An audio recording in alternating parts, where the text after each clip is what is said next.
Idadawit daw ang mga Duterte. Siyempre, dawit man talaga.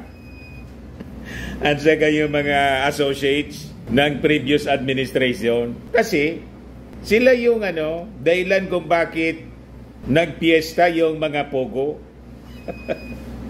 Sino pa man, yun man talaga ang tumbok nito. Kahit hindi ninyo hulaan.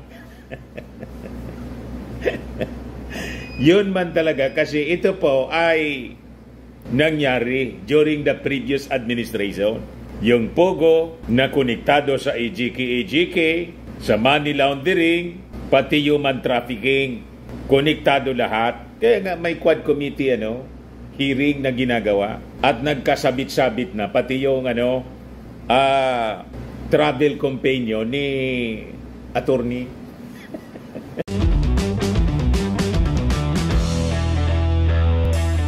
Ito naman po yung bago naming product na binibenta online. iGlow Serum Whitening po siya. Tingnan ninyo yung epekto sa aking anak na architect before and now. Yung mga inquiries po ninyo, dumiretso na lang kayo sa kanyang Facebook account, Riz Maravillas. Sabi doon sa Senado mga kababayan, walang kawala itong si Alice Goo. Kasi malamang makulong ito mga kababayan sa loob ng 560 years dahil po sa money laundering. Matindihan niya Mr. Maravillas. Sa dami po ng kaso, pwede daw itong makulong mga kababayan si Alice Goo ng 560 years. Madaling sabi, kaluluwa na lang po si Alice Goo, nakakulong pa siya. Grabe naman na niya Mr. Maravillas. Diba? Ang lifespan natin, 80 to 90 years. Yung mga kababaihan, medyo mahaba-haba ang lifespan ng mga kababaihan kaysa sa mga kalalakihan. 560 years ito. Yan ang sabi dito. Wala nang kawala, amlak. Alice Goo faces 560 years in jail for money laundering. Ganon katindi. Nagkita na pala mga kababayan. Yung latest ngayon, nagkita na si Secretary Benor Abalos kasama si General Marbil. Lumipad sila papuntang Indonesia para mismong sunduin. Sila yung sumundo kay Alice Goo after itong ma-aresto po. Ayan mga kababayan, look, 30 minutes ago pa lang, dismissed Bamban Mayor Alice Goo and Interior and Local Government Secretary Benjamin Abalos met with Indonesian authorities prior to the return to the Philippines Thursday evening. Mamayang gabi po, balik na si Alice Goo dito sa Pilipinas para rapin ang kanyang patong-patong na kaso. Ayan po si Alice Goo with Secretary Abalos. Ito yung sinasabi ng ating Pangulong Bongbong Marcos na kahit anya saan kayo magtago, parang parinig kay Pacquiao na naglungga na sa ilalim na ang lupa. Pero sabi niya Mr. Maravillas, hindi nasa langit. Malabo po na nasa langit yon. Baka langit-langitan lang. Kahit saan anya kayo pumunta, sabi ng ating Pangulo, aabutin kayo ng kamay ng batas. Tama? Ayan po. Sabi diyan, the AMLAC together with the Presidential Anti-Organized Crime Commission has filed 87 counts of money laundering against Alice Goo at yung kanyang sibling na si Sheila Goo, Cassandra Ong, and 28 others for alleged involvement in the operation of Pogos. Ngayon, sabi rito, after getting the confirmation from ARPON, Senate Deputy Minority Leader Rizon Tiberos, who chairs the subcommittee handling the inquiry, informed Sheila Goo that she and other accused will be imprisoned for more than a lifetime. So, kahit kunin natin yung 7 years minimum times 87, medyo matagal-tagal po yon. Ano pa ba yon? 560 years, more or less? Thereabout. So, medyo lampas pa po sa isang lifetime. Kahit doon sa minimum na 7 years, yung bawat count ang ibig sabihin. So kahit sa isang count lamang, so ganon mga kababayan kahaba, 87 counts, i-multiply mo na. Kaya kaluluwa na lang po si Alice Goo, nakakulong pa siya. Kailangan pa niya, mga kababayan, na pagsilbihan yung sentensya. Grabe naman na niya, Mr. Maravillas. Ganon ang batas eh. Patay na siya, mga kababayan, matagal na, 500 years, parang sumubra pa sa panahon ng pag-okupa ng mga Kastila sa Pilipinas. Di ba? So sabi ni Risa Ontiveros, pag-isipan niyo po sana ng mabuti, Miss Sheila, yung narinig ninyong sagot ng AMLAC sa atin. So sabi ni Risa Ontiveros, slowly we are seeing the full extent of the criminal activities of the sham and dismissed mayor. At malapit na rin nating maungkat sino ang mga tumulong, nagpayaman, nag-enable at sa mga nakalipas na buwan at linggo kumupkup sa kanya. Iyong warning ng ating Pangulong Bongbong Marcos, heads will roll doon sa mga tumulong para makatakas. Botit na huli ng mga Indonesian authorities. So ibabalik na siya dito mga kababayan sa Pilipinas para harapin yung kanyang mga asunto. So pakinggan natin yung porsyon ng Senate hearing kanina po. And until today, ongoing pa po siya. Hindi pa siya tapos mga kababayan. Napakahaba yung hearing. AMLAC. Sino pong nandito para sa AMLAC?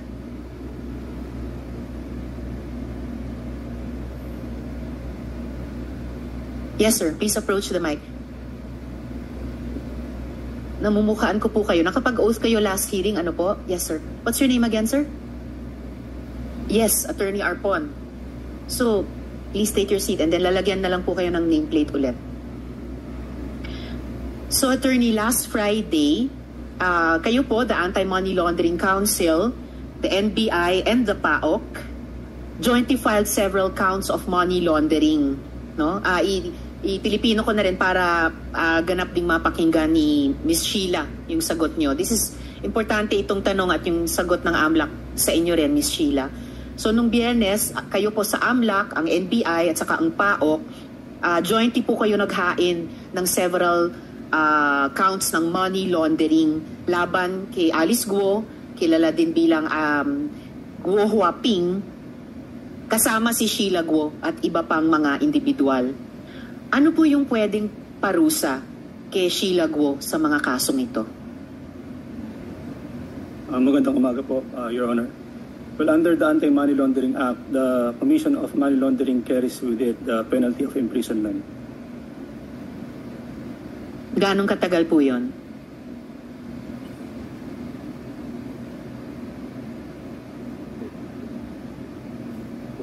Section 4A, B, and C, from 7 years to 14 years, Your Honor. From 7 to 14 years per count? That's correct. Ilang counts ang finailaban kina Miss Sheila at yung iba pa? There are 87 counts, Your Honor. 87 counts. So kahit yung lower end na 7 taon, kasi ang kapag na-convict po kayo, Miss Sheila, kasama si Guo Huaping at yung mga 28 pang ibang tao, 7 to 14 years ang parusa ng pagkabilanggo. Per count, may 87 counts po na nakain. So kahit kunin natin yung 7 years minimum times 87, medyo matagal-tagal po iyon. Ano ba yon? 560 years? Tama po ba, Attorney Arpon? More or less, thereabout. So, medyo lampas na po sa isang lifetime, kahit dun sa minimum 7 years, kahit sa isang count lamang. Pag-isipan nyo sanang mabuti iyon, Miss Sheila, yung narinig nyong sagot ng AMLAC sa atin. Salamat, Attorney Arpon. Miss Sheila, follow up ko na ang mga tanong po sa inyo. So, Miss Sheila, sa kwento nyo, nung unang hearing na humarap kayo sa komite namin, ang pinapalabas nyo, wala kayong alam sa lahat ng nangyayari sa paligid. Nagpapadala ka lang sa utos ng iba. nagpapadala lang sa utos ni Alice or nagpapadala lang sa utos ni Cassandra, hindi ako naniniwala na absolutely wala kang alam sa lahat ng iyon. Kahit papaano, alam niyong mali yung pagpresenta niyo bilang Pilipino na pinanganak dito. Kahit papaano, alam niyo na mali ang ginagawa ni Alice. Mali ang pagtakas niyo palabas ng bansa. And hindi po pwede yung hindi ko alam, Your Honor. Umenta na po yan eh. Wala na po yan talaga. Sabi nyo, dumaan kayo sa dagat, papuntang Sabah.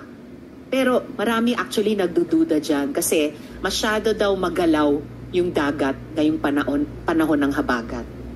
Masyadong malakas yung alon sa dagat mula rito hanggang Sabah. Kung totoo na doon kayo unang pumunta at may duda ako dyan. At ngayon, naaresto na nga si Alice and sa totoo lang, Miss Sheila, pwede kanyang ilaglag. So isipin nyo rin po yun. Handa ka na bang magsabi ng totoo sa amin, Miss Sheila?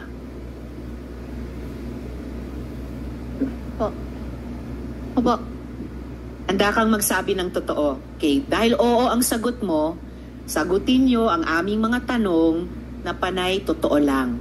Walang pagsisinungaling. So sa totoo lang, ang dami ng butas ng original na kwento mo sa amin. Dumating sa farm sa Bamban, tapos pagkatapos ng dinner, nagbiyahe sa van ng may 4 na oras hanggang hating gabi. Tapos sumakay ng small white boat ng 5 oras. Tapos lumipat ng big boat at nagbiyahe ng 3 hanggang 5 araw. Tapos napadpad sa Siembenna. Sa English ay Semporna. Yung Semporna na yan, nasa Sabah, Malaysia. Kung talagang sa Semporna kayo pumunta. Ang hirap paniwalaan actually na 3 kayo, ni na Alice, bilyones ang pera ninyo, nga? Pinaghahanap ng buong bansang Pilipinas, i-expose nyo ang sarili nyo sa ganyang delikadong biyahe sa dagat.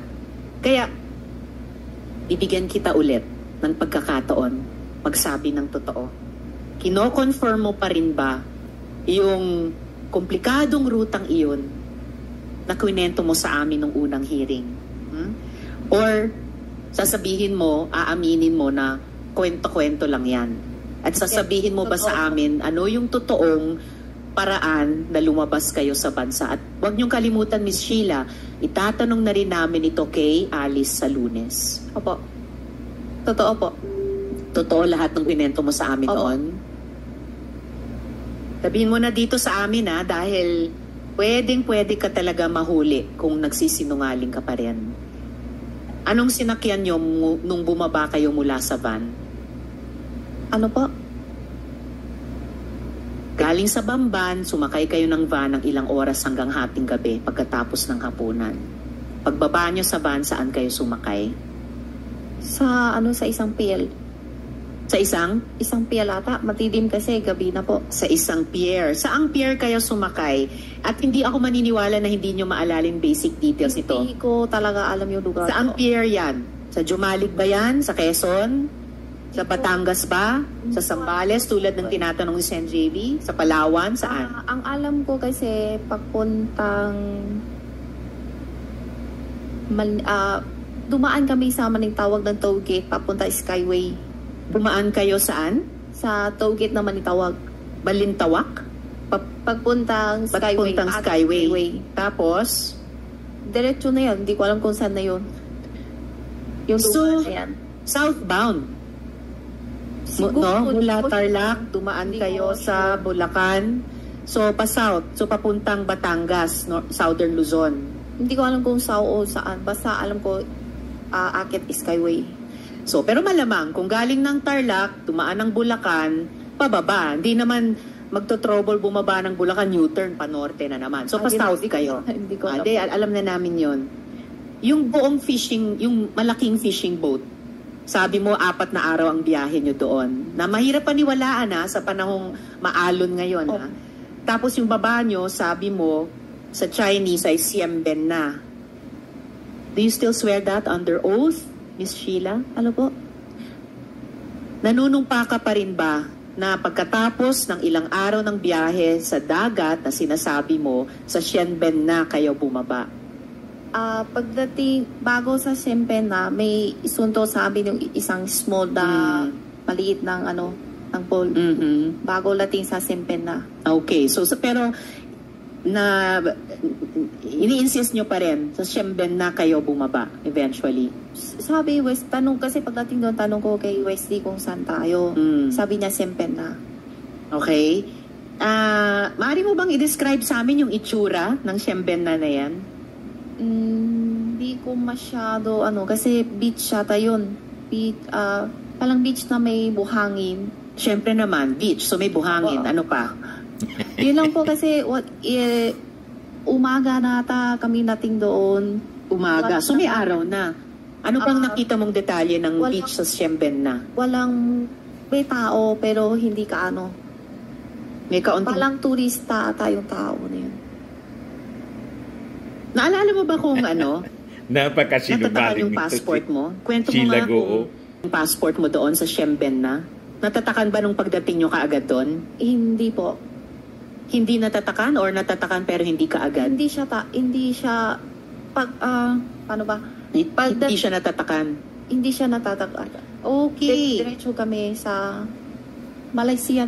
Ay, nako. Kasi Malaysia talaga yon. Pero eto, Miss Sheila, so sinabi mo hindi natatakan yung passport mo. Hindi mo naalala yung pinakita ko nung nakaraang hearing. Ito yung passport mo. May tatak o tatak kuno. Hindi Diyan sa Sabah. Hindi ko alam po kasi saan galing. Kasi ang alam ko yung babae ang bahala dyan. Yung babaeng bahala dyan. Pero ito, pinapakita ko sa inyo. Opo. Pinakita na namin ito nung nakaraang hearing. May tatak yung passport mo, entered Sabah. Alam ko. So may tatak. Opo. Ang problema, hindi nagmamatch ang stamp sa totoong dapat na stamp kung Sabah talaga ang baba ninyo. According to these stamps, July 18 or basa ng iba July 19 kayo pumasok sa Malaysia, pero via Kuala Lumpur.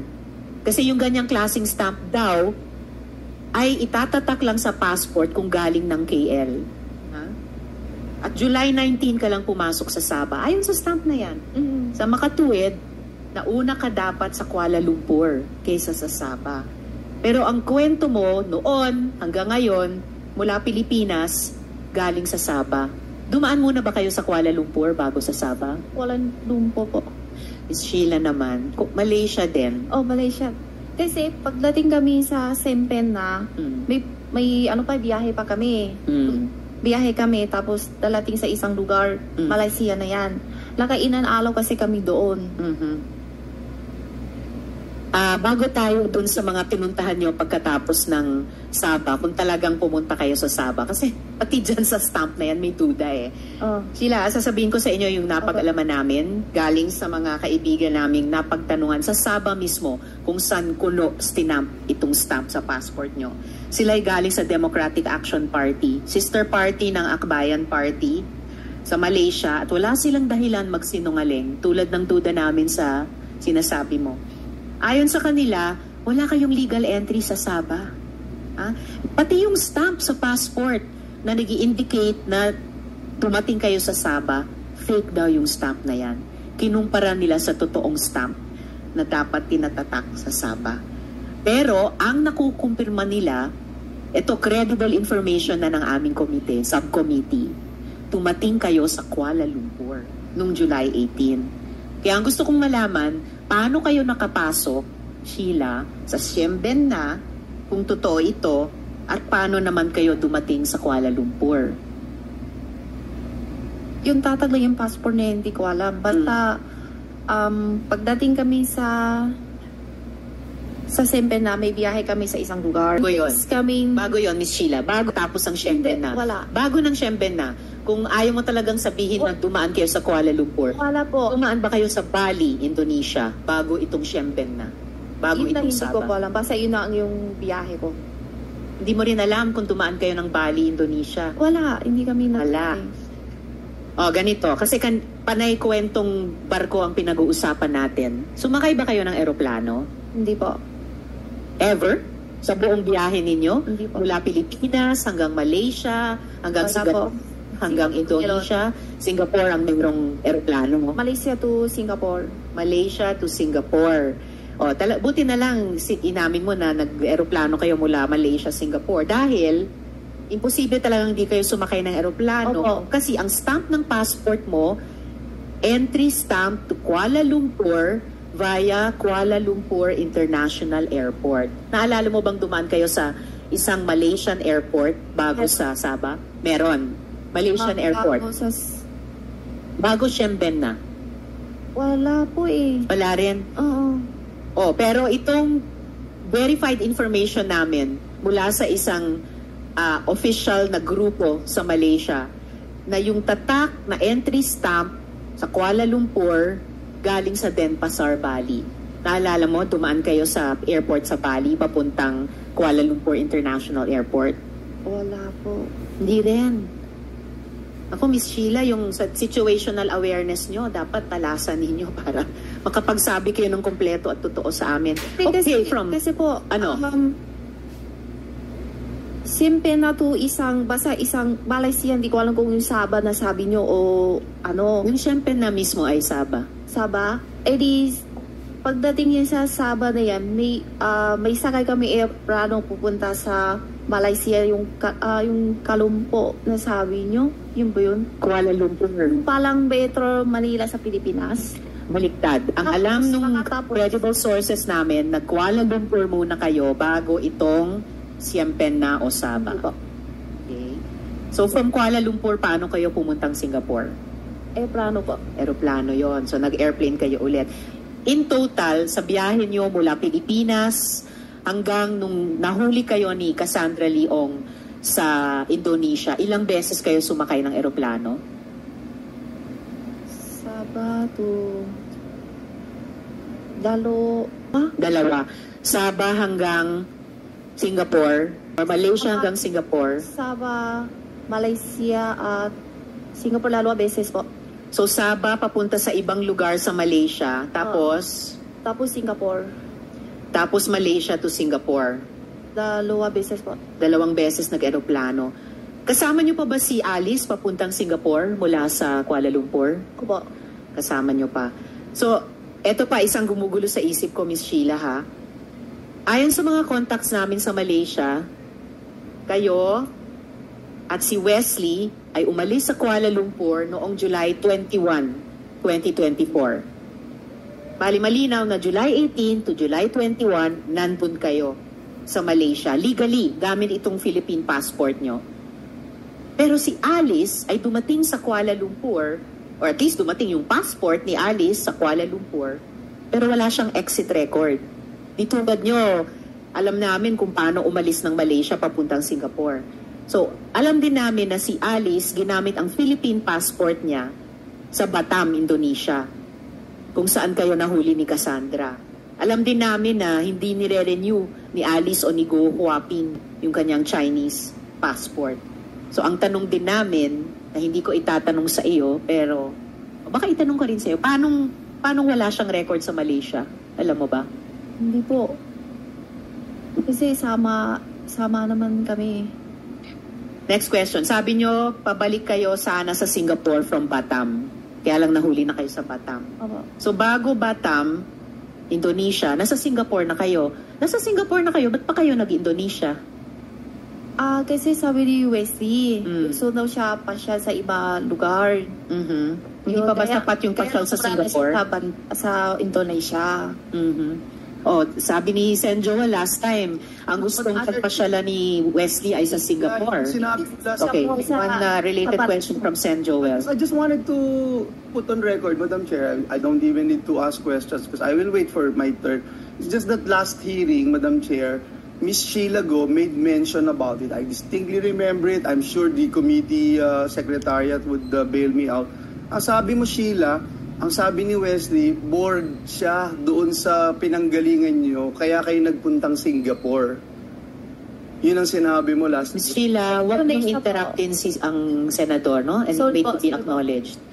Pwede mong sabihin ngayon na maaari kang nagkamali. Pero, ang narinig namin lahat, kaya ka pupunta ng Singapore dahil bored si Wesley. Ay, sorry po, baka mali lang ako ninig talaga kasi... So, ano yung totoo? Indonesia kasi ang naalam ko yung tanong so, ko. So Sheila, again, na bored sa Singapore pumunta ng Indonesia kahit medyo naguguluhan kami doon. Hindi kasi Sa nakakailan. Singapore.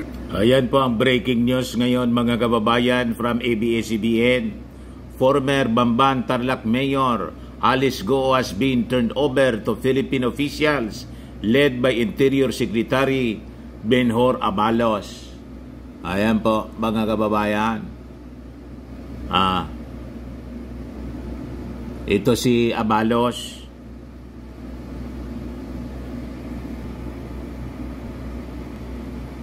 Ngayon, yung mga kampo ni Maudigs, may ano na naman, may wild guess. Yan si MJ Kiambao Reyes. May not so wild guess. Go Wilson testify against the Dutertes and or people closely associated with the Dutertes. Look, mukha namang chami-chami siya with this administration. She's being treated well. Parang VIP, celebrity pa nga. Ayan ba, binibigyan na niya ng Malaysia. Idadawit daw ang mga Duterte. Siyempre, dawit man talaga. At saka yung mga associates ng previous administration. Kasi, sila yung dahilan kung bakit nagpiesta yung mga pogo. Sino pa man? Yun man talaga ang tumbok nito. Kahit hindi ninyo hulaan. Yun man talaga. Kasi ito po ay nangyari during the previous administration. Yung pogo na konektado sa AGK, sa money laundering, pati human trafficking. Konektado lahat. Kaya nga may quad committee hearing na ginagawa. At nagkasabit-sabit na pati yung travel companion ni attorney. Di ba? Sabihin naman ninyo, political persecution. Pag nagkasabit-sabit kayo sa mga illegal activities, lagi ninyong sinasabing political persecution. Huwag kami, pinasok ninyo yan, kailangan panagutan ninyo. Ayan ang tama na dapat na mangyari. You just imagine, mga kababayan, nagkaroon tayo ng mayor na Chinese. Di ba? At sangkot sa kung ano-anong mga illegal activities.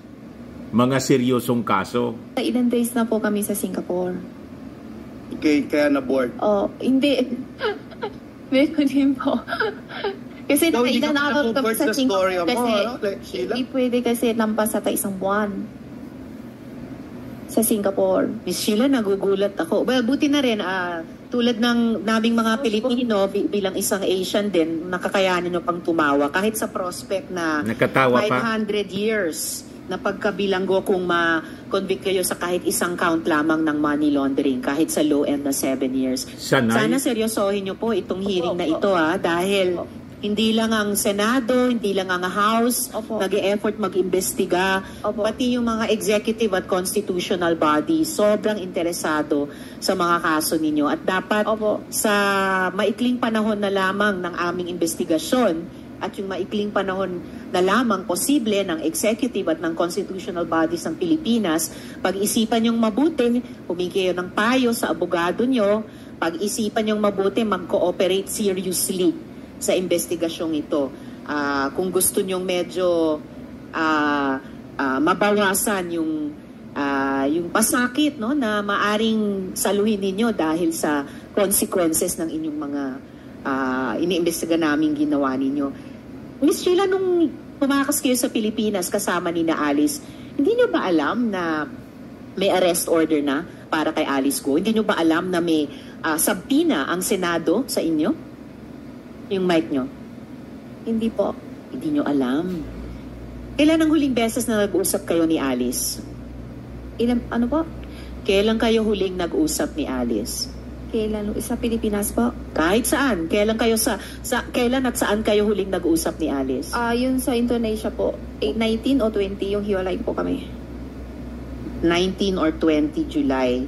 Si Wesley, kailan kayo huling at saan huling nag-usap ni Wesley? Parehas din po. Pareho. Sabi nyo sa amin noon, nakatira kayo sa Bulacan. Opo. Kailan kayo dumating dun sa Bamban? July first week, yung last. First week, July. Nung sinabi ni Alice na aalis kayo, di ba kayo nagtanong saan kayo pupunta at sinong kasama nyo? Hindi po. Sabi na 3 daw lang po kami. Sinong 3? Ako, Wesley, tsaka si Alice po. Okay. Hindi mo ba naisip na may connection yung pag-alis ninyo dun sa paghanap sa inyo ng mga otoridad? Sabi nyo nga sa amin nung unang hearing, ikaw ay maraming travels, ikaw ang laging travel companion ni Alice kapag nalulungkot siya or basta gusto niyang bumiyahe. Siguro alam nyo naman na di karaniwang proseso yung dinadaanan nyo paglipat-lipat sa iba't ibang bansa. Hindi yon basta labas-masok lang. No? Alam nyo mali o iba sa ginagawa ninyo. Hindi po. Hindi ka ba nagtataka na parang basta labas-masok na lang kayo sa iba't ibang mga bansa? Una, ganun kadali lang kayo nakaalis sa Pilipinas kahit pinaghahanap kayo ng otoridad. Tapos, papasok kayo sa ibang bansa, lalabas sa ibang bansa, ang dali-dali lang. Hindi ka ba nagtaka? I'm sure, yung mga dating biyahe nyo, dumaan kayo sa tamang proseso. O kahit ba sa mga dating biyahe, labas-masok lang sa parang ordinaryong pinto ng bahay. Hindi po, kasi tama, labas po. Di mo ba naisip na parang ang weird, walang kahirap-hirap, ang dali-dali lang umalis sa Pilipinas kahit pinaghahanap kayo ng mga otoridad? Hindi ko po alam, inahalap po eh. O ngayon, sabi dito sa balita, yung isa pa nilang kapatid, si Wesley Goo, gusto na rin pong sumurrender, sabi ng kanyang abogado. Yan po, Wesley Goo intends to surrender, sabi ng kanyang abogado, si Attorney Stephen David. So yun ang aabangan pa natin, mga kababayan. At meron ba kayong naalalang police escort? Or kung hindi police, mukhang escort or nakabihis police? Kung hindi man nakabihis police, mukhang bodyguard o escort? O di kaya mukhang militar? Sa totoo lang po, hindi ko po alam. Wala ba kayong napansing kasama ninyo mula dito sa Pilipinas hanggang Indonesia kung saan kayo nahuli ni Cassandra na may ibang kasuotan na mukhang uniforme or mukhang security, mukhang bodyguard na nag-escort sa inyo? Wala po. Nakarating ka na ba sa Sual, Pangasinan? Hindi pa po. Di pa. Pero sabi mo nung nakarang hearing, alam mo na hindi Pangasinan yung isang pinuntahan nyo. So, alam mo yung Pangasinan? Alam mo. Saan ka na nakarating sa Pangasinan? Hindi ko alam kung sa Dagupan ata o... Dagupan? Pang Lagupan ng ano niya. May iba pa bang bayan ng Pangasinan kayo napuntahan na? Lagupan lang po ata. Ilang bayan sa Pangasinan ang napuntahan nyo na? Yun lang ang punta. Tsaka yung farm namin doon, hindi ko alam anong lugar. Saan yung farm nyo sa Pangasinan? Hindi ko alam anong lugar. Basta alam ko lang Pangasinan. Sa Sual ba yung farm nyo sa Pangasinan? Parang hindi po ito pangalan. Hindi. Baka malaman natin in the next, may 2 slides akong ipapakita. Sheila, anong alam nyo sa Alicel Aqua Farm? Wala po. Okay. Ipapakita ako. DTI record ng Alicel Aqua Farm. Ikaw ang nakaregister dito na owner. Sheila, paalala under oath pa rin kayo. Ha? Sa iyo ba itong Alicel Aqua Farm? Hindi ko po alam. Miss Sheila, ito po ay dokumento ng Department of Trade and Industry. Certifying Malinaw po, Sheila Leal Goo sa Barangay Bakiden sa Sual, Pangasinan ay nakaregister. Napakasinungaling talaga po. Nakaregister sa inyo. Issued sa inyo ang certificate. Sheila Leal Goo. Nakikita ko yung paan nyo. Medyo ninenervyos kayo. Magre-relax po kayo kung magsabi kayo ng totoo sa amin. May alam ba kayo dito sa Alicel Aqua Farm? Talaga alam po. Paano hindi nyo alam to pero kayong nakarehistro dito sa in-issue ng DTI na Certificate of Business Name Registration? Ginamit ng ang pangalan ko po. Ginamit ang pangalan mo? Naku po, posible bang lumalabas talaga dito sa dokumentong ito. Pamilyar kayo sa Pangasinan kasi may business kayo dito ayon sa DTI mismo. O kaya ginamit yung pangalan ko na pang business lang po. Na hindi ko alam. So alam nyo itong business na ito? Itong Alicel Aqua Farm? Hindi ko po alam. Pero alam nyo na ginamit yung pangalan nyo sa business na ito? Siguro. Siguro. Siguro or alam nyo na ginamit ang pangalan nyo sa business na ito? Siguro kasi hindi ko... Siguro. Ay, nako. Kilala nyo ba si Mayor Dong Kalugay? Si Mayor Dong kilala po. Kilala nyo. Paano nyo siya nakilala? Kinain kami sa isang restaurant. Nagkita kayo sa isang restaurant. Kailan yon? Hindi ko matandaan kasi ilang taon na po eh. Ilang taon na? Ilang taon na mula nung nagkita kayo sa restaurant? Before pandemic ata. Before pandemic. So bandang 2019? Siguro. Mga 5 years ago? Siguro po. Anong okasyon? Bakit kayo nakita sa restaurant nung bandang 2019? Sumama lang ako kay Alice po. Sumama kay Alice. So, si Alice ang may kilala kay Mayor Kalugay. Opo. Then, pinakilala kayo ni Alice kay Mayor Kalugay. Opo. Okay. Anong okasyon nun? Ano po? Anong okasyon kung bakit kayo sinama ni Alice sa restaurant at pinakilala kay Mayor Kalugay? Ano po? Sumusunod lang ako. Parang malalim talaga yung links mo sa Suwal. Sumasama lang ako sa Sumasama. May isa pa akong ipapakitang dokumento. May ganitong ID kayo. Pwede nyo bang ipaliwanag to? Hindi lang DTI Certificate of Business Name na nakarehistro sa inyo.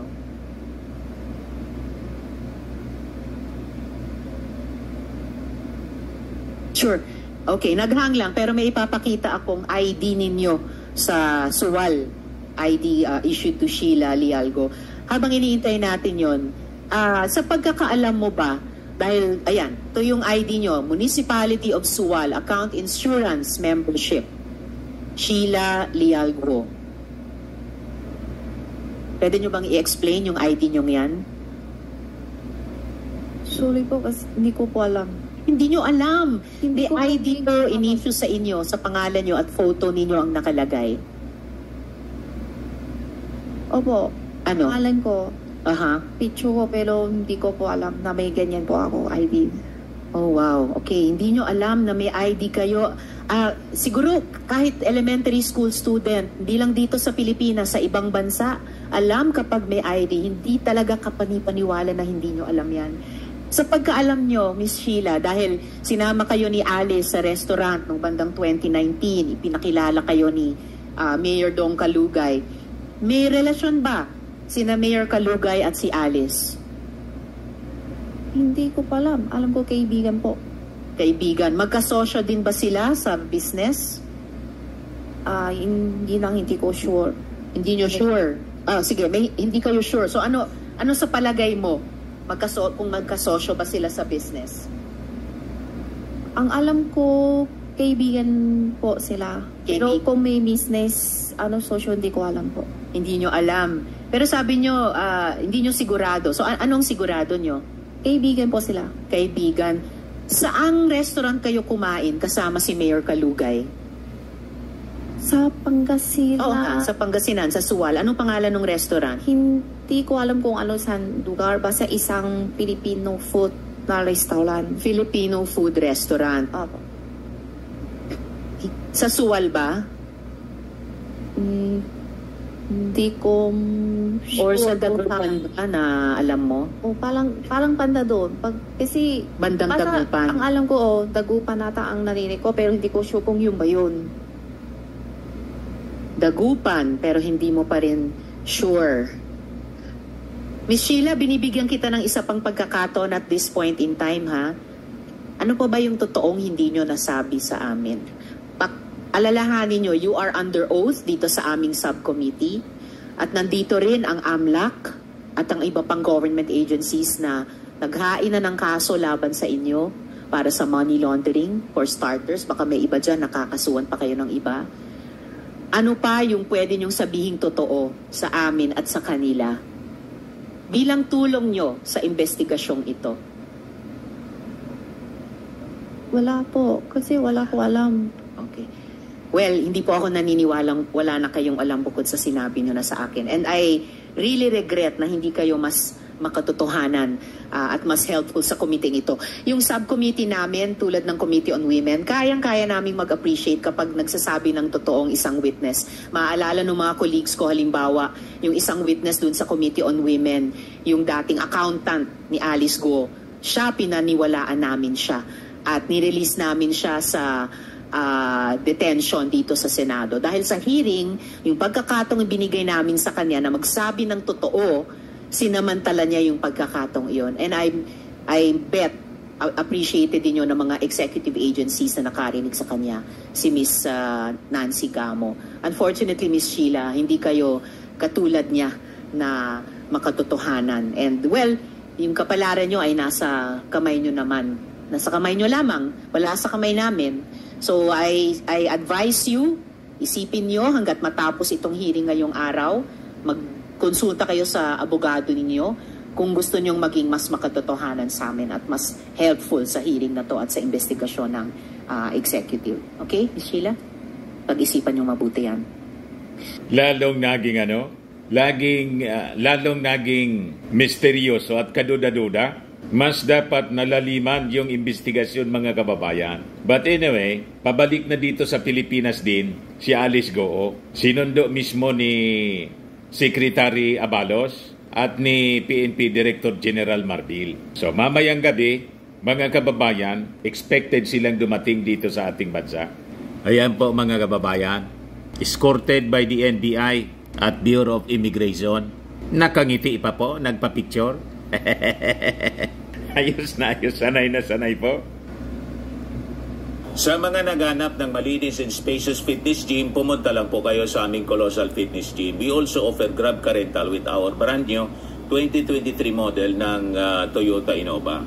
We also accept booking for those who are planning to travel via PAL, Cebu Pacific, and other airline companies, local and international, and bills payment for Meralco Bills, PLDT, Aleco Bills, etc. Ang Colossal Fitness Gym is located at 3rd floor Security Bank Building, Landco Business Park, Legazpi City, Albay.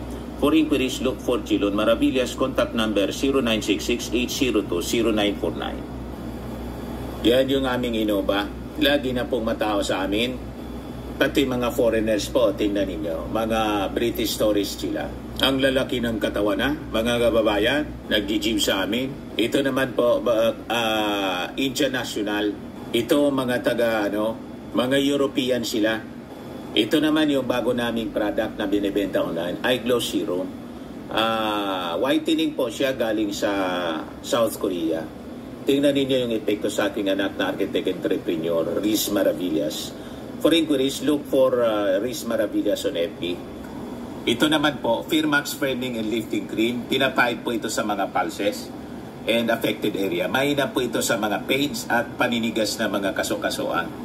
Ito po, Automax Radiant Serum. Sa mukha naman yung application. Anti-aging po siya. You will look 10 years younger than your age. Sa mga cancer patients naman po, baka lang gusto ninyo itong itry. Nengxia Red Mix Fruit Drink. Hindi man po siya gamot, food supplement siya. Kaya lang, gawa siya mga kababayan sa goji berry. Yung goji berry may anti-cancer properties. Yung mga inquiries ninyo, dumiretso na lang kayo sa aming messenger sa Facebook para masagot namin agad. Ayos po. Ako po si Dante Maravillas. Bye-bye. God bless.